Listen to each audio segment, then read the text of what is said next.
রান্নাঘরে আজ বানাচ্ছি ব্রেকফাস্টে আলুর পুরি। আলুর পুরি বানানোর জন্য আমি প্রথমে 400 গ্রাম ময়দা নিয়ে নিয়েছি, আর দিয়ে দিলাম অল্প একটু চিনি, আর 2 টিস্পুন নিচ্ছি গুঁড়ো দুধ, পরিমাণ মতো নুন দিয়ে দিলাম, আর দিচ্ছি সাদা তেল খানিকটা দিলাম। আর ময়ানের মধ্যে সবসময় যদি 1 স্পুন ঘি দেওয়া যায় গন্ধটা খুব সুন্দর হয়। 1 স্পুন ঘি দিয়ে দিলাম। এবার এটাকে আমি ময়ানটা করে নেব। ময়ানটা আমি রেডি করে নিয়েছি, এই যে হাতে নিয়ে এই যে দলা পেকে গেলে এটা হয়ে গেছে। এবার আমি অল্প অল্প করে জল দিয়ে একটা ডো বানিয়ে নেব। একবারে জল দিচ্ছি না, অল্প অল্প করে দিচ্ছি। আমার ডোটা রেডি হয়ে গেছে। আমি এবার অল্প একটু তেল মাখিয়ে এই ডোটাকে রেখে রেস্টে রাখবো।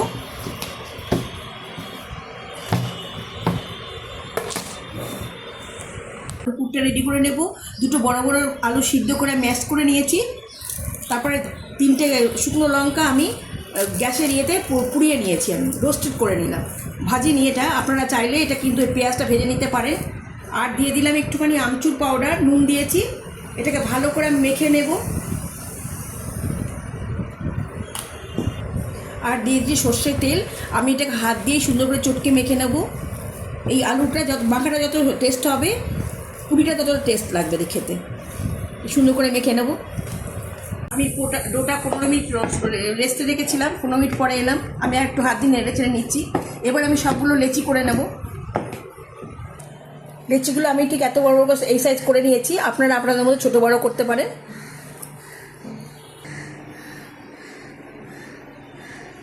এবার আমি আলুর পুরটা ভরে নেব। এটা বাটির মতো করে নিয়েছি। একটু বেশি করে দিচ্ছি, আবার খুব বেশি দেবো না, ফেটে যাবে। একটু বেশি করে না দিলে ভালো লাগবে না। এইভাবে আমি মুখটাকে মুড়িয়ে দেবো।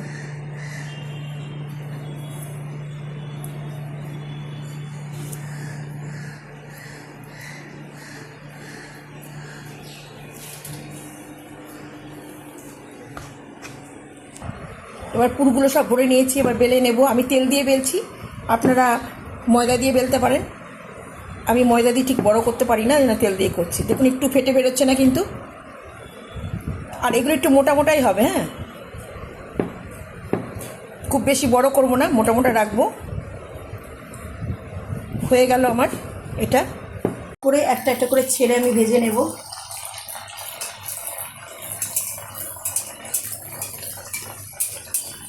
উল্টে দিয়েছিলাম সবগুলো, এই যে ফুলে ফুলে উঠে লাল লাল হয়ে ভাজা হয়ে গেল।